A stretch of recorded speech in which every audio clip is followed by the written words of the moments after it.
स्वागत है आपका हमारे चैनल किस्से कहानियों में। आज हम सुनेंगे तेनाली रामा की कहानियाँ।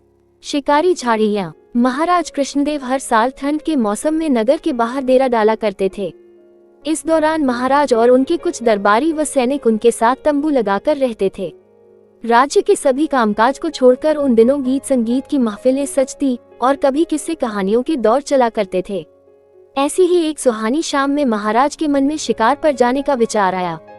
महाराज ने दरबारियों से कहकर शिकार की तैयारियां शुरू करवाईं।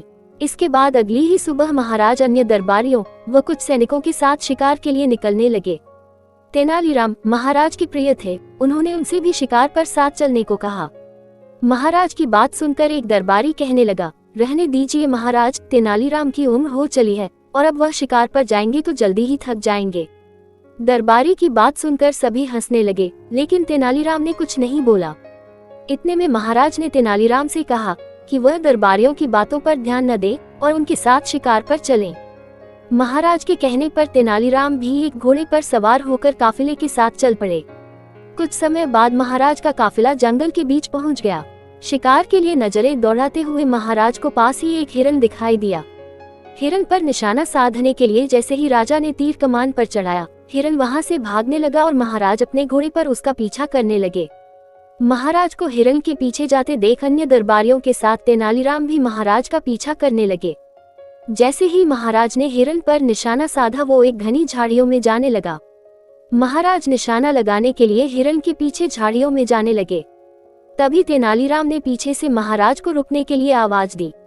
तेनालीराम की आवाज से महाराज का ध्यान भंग हो गया और उनका निशाना चूक गया।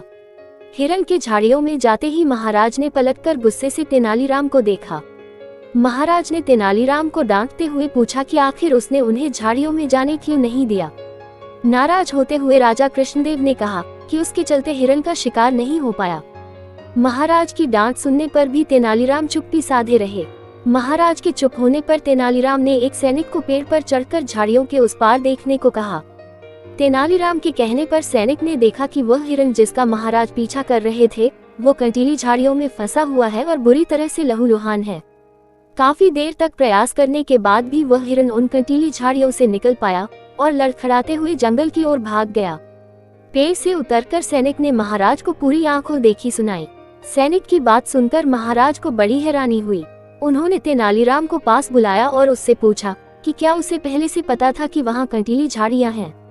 महाराज की बात सुनकर तेनालीराम ने कहा, जंगल में कई ऐसी झाड़ियाँ होती हैं जो व्यक्ति को लहूलुहान करके अधमरा छोड़ सकती है।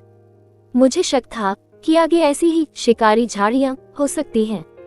तेनालीराम की बात सुनकर महाराज उसकी सूझबूझ के एक बार फिर कायल हो गए। महाराज ने अन्य दरबारियों की ओर देखते हुए कहा कि तुम लोग नहीं चाहते थे कि तेनालीराम शिकार पर आए, लेकिन आज उसके ही कारण मेरी जान बची है।